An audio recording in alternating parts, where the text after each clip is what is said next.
Como ya se habrán dado cuenta, la guerra siempre funciona como un motor para aumentar la complejidad de las sociedades.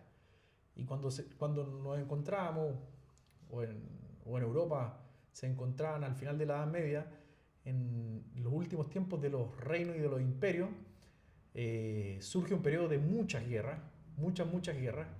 El poder ya estaba centralizado de una manera más eficiente, o sea, los reyes tenían mayor control sobre toda la población, podían cobrar muy bien los impuestos, estaba bien centralizado el poder.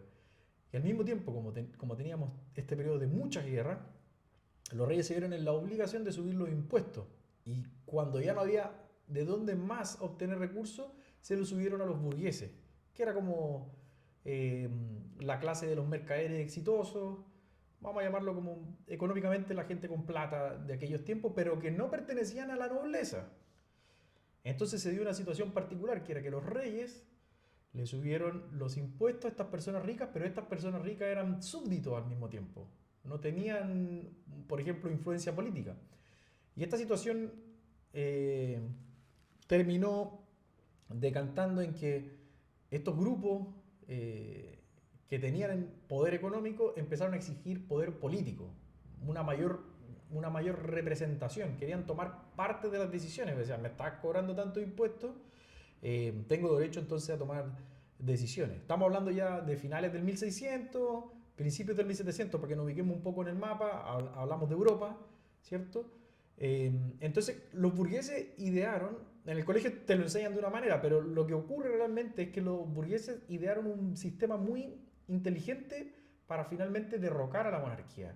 Y es que dijeron, empezaron a decir, a cuestionar el concepto, por ejemplo, de divinidad de los reyes. Dijeron, los reyes en realidad no son seres divinos, ni descienden de seres divinos, ni tienen tampoco un derecho otorgado por seres divinos, sino que todo eso es un engaño para utilizarnos a nosotros, el resto de la población.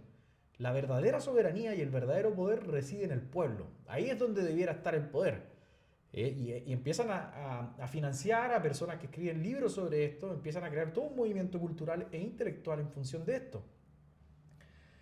Eh, y esto ya sería el inicio del concepto de Estado-Nación. Básicamente lo que proponían ellos es que los ciudadanos debíamos mandarnos a nosotros mismos, ya sea por votación popular, elegir a nuestros gobernantes, al mismo tiempo que la sociedad se rigiera por leyes, por una constitución, y no por un rey ni por los edictos que él diera. Así que poco a poco empiezan a transformar el pensamiento predominante de la época hasta que se genera ya la Revolución Francesa en 1789 y comienza como el primer Estado-Nación en Francia, que sería después un movimiento que se traslada a lo largo de toda Europa y finalmente se traslada hacia todo el mundo. Y siguiendo la línea del análisis que estábamos haciendo en cuanto a que cada vez que subimos un peldaño de complejidad, lo vimos desde la familia, el clan, la tribu, el reino, el imperio y ahora el Estado-Nación, el individuo perdía libertades individuales. Y dicho y hecho, en este caso también ocurrió lo mismo. Recuerden que con el comienzo de esta época de la era de los Estados-Naciones, en la cual actualmente estamos, comenzó también las jornadas laborales, comenzó la revolución industrial, por ejemplo.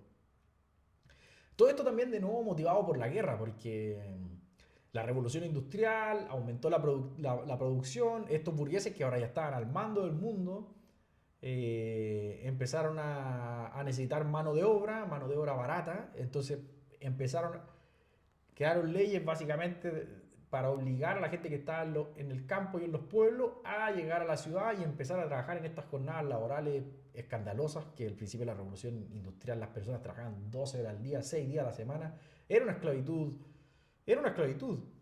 Eh, Al mismo tiempo comenzaron las guerras totales en la época ya de Napoleón, o sea, las personas se vieron obligadas a cuando habían guerras a básicamente todo pertenecer al ejército. Y también, junto en estos mismos años, porque estamos hablando de las pérdidas de libertades, o sea, imagínense, estamos Ahora ya todos pagamos impuestos, ahora todos estamos obligados a ir a la guerra, ahora todos trabajamos jornadas largas durante toda la vida. Y hasta los niños ya empiezan a formar parte del sistema porque se crea todo el sistema educacional. Y esto fue en Prusia, que es, lo que, es la nación que antecede a Alemania, que venía antes de Alemania, que fue Prusia, luego se unifica y se transforma en lo que conocemos como Alemania actual. Ahí ellos comenzaron a adoctrinar a los niños a muy temprana edad. Y si ustedes se fijan y ponen un poquito de atención, nuestros colegios actuales es adoctrinamiento. Es básicamente enseñarle a los niños, porque no es hacer que el niño piense críticamente o sea más inteligente en términos reales, lo que es que el niño siga órdenes y se acostumbre a una disciplina a muy temprana edad. 4 y 5 años ya tiene que levantarse a tal hora, tiene que memorizar lo que se le dice que memorice. Así que ya no solamente perdemos libertad a lo largo de toda nuestra vida laboral, sino que desde que somos niños. Entonces, por eso esto es lo que estaba intentando explicar, este trade-off. En la medida que se complejiza la sociedad, disminuyen las libertades individuales con el supuesto, eh, bueno, con el supuesto de que cada vez somos más seguros ante ataques de otros pueblos. Cuestión que no es ni tan así porque en la Primera y Segunda Guerra Mundial murieron una cantidad brutal de personas, fueron las guerras más sangrientas de la historia, pero esa es más o menos la justificación que siempre utilizan los líderes para llevar a cabo estos movimientos de, de complejización social. Así que un poco esa es la moraleja y como final del video les quisiera comentar, y esto es ciencia ficción nuevamente, pero todos mis videos van un poco en esta dirección y es que nos encontramos en un momento muy delicado de la historia, muy complejo, y es que jugando un poco a hacer,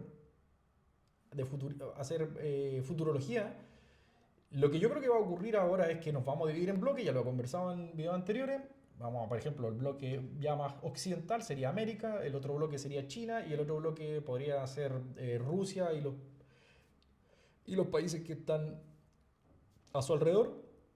Y entramos en la guerra, o sea, perdón, en la era de la inteligencia artificial. Y la inteligencia artificial funciona básicamente con dos elementos, eh, con dos insumos fundamentales. Y el primer insumo es la energía y el segundo insumo es la cantidad de datos. Porque no nos basta únicamente con tener tecnología y procesar estos datos, necesitamos muchos datos para que la inteligencia artificial pueda dar mejores respuestas y al mismo tiempo consume mucha energía. ¿Y esto cómo se va a lograr? Y por eso que les digo que cada vez que se complejiza la sociedad, ahora como yo les digo, el mundo va a estar dividido en tres y en cada uno de estos mundos lo que vamos a vivir van a ser estados de vigilancia total, de control total. ¿Qué nos van a decir? De nuevo por el lado de la seguridad, que es por su seguridad, vamos a implementar una moneda global por tu seguridad para que no haya, por ejemplo, lavado de dinero, que no haya estafas, podemos seguir el dinero, esa va a ser la excusa, obviamente. Vamos a guardar todos tus datos porque si te enfermas necesitamos saber de qué te enfermas, cómo te mejoramos, si hay alguna persona con propensión a ser delincuente también lo vamos a tener acá, lo vamos a tener vigilado, vamos a poner cámaras por todos lados y así va a tener una vida segura, que ya un poquito como funciona en China. Para los que habrán ido a China ya se darán cuenta que está lleno de cámaras y un poco funciona de esta manera.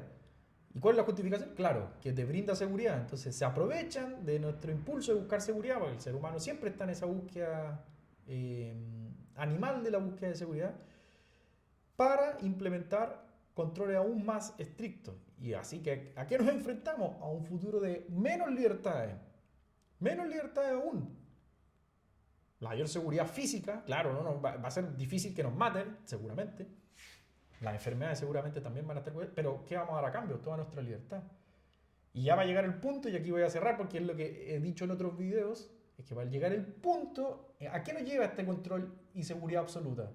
A que eventualmente nosotros seamos una herramienta más, un peón más de estas sociedades ultra controladoras y vigilantes. Te van a utilizar como un objeto más para competir contra otra sociedad hipercontroladora y vigilante, para alimentar también estos sistemas de inteligencia artificial para una eventual guerra entre potencias. Y vamos a ser esclavos sin darnos cuenta. En algún minuto los mecanismos de control social van a decodificar la manera de persuadirnos de hacer lo que el Estado quiere hacer con nosotros. Yo creo que la evidencia es clara, y ahora hice todo un barrido histórico para demostrar de que esta es la consecuencia natural de la complejización de las sociedades y el fin último que buscan los líderes mundiales, el control absoluto de la población. ¿Cuál es la herramienta que utilizan? El miedo humano. En base al miedo nosotros entregamos libertades. Hay muchos autores que han hablado de esto, ¿eh? Eric Fromm en Miedo a la Libertad toca este tema. Incluso también, si ustedes leen libros de ciencia ficción futuristas, casi todos también tocan este tema de cómo finalmente, en largo plazo, al final va a ser un gobierno central que lo va a dominar todo, que lo va a controlar todo, y ya va a llegar a un punto en que cualquier disidencia, mediante cámaras, nos van a escuchar por todos lados, no nos van a dejar reunirnos en grupo. Si hablamos en contra del gobierno, para afuera, fuera del sistema, un poco incluso hasta como lo adelanta la Biblia en Apocalipsis, cuando dice que todo aquel que no quiera ponerse la marca de la bestia, que obviamente es un sistema tecnológico o un sistema de pago, simplemente no va a poder pertenecer al sistema, no va a poder comerciar. Así que este es un llamado de atención. He estado tratando de enfocar, de atacar la idea desde distintos ángulos, y ahora lo hice desde una perspectiva histórica. Espero que les haya gustado. También nos sirvió un poquito para aprender algo de historia, para aquellos que les interesara también el tema de cómo fuimos evolucionando como sociedad. Les va a servir también este video. Y finalmente les quería pedir que le dieran like, que comentaran algo. Los comentarios también me sirven mucho, y si les gustó el contenido, que se suscriban al canal. Así que nos vemos, hasta la próxima.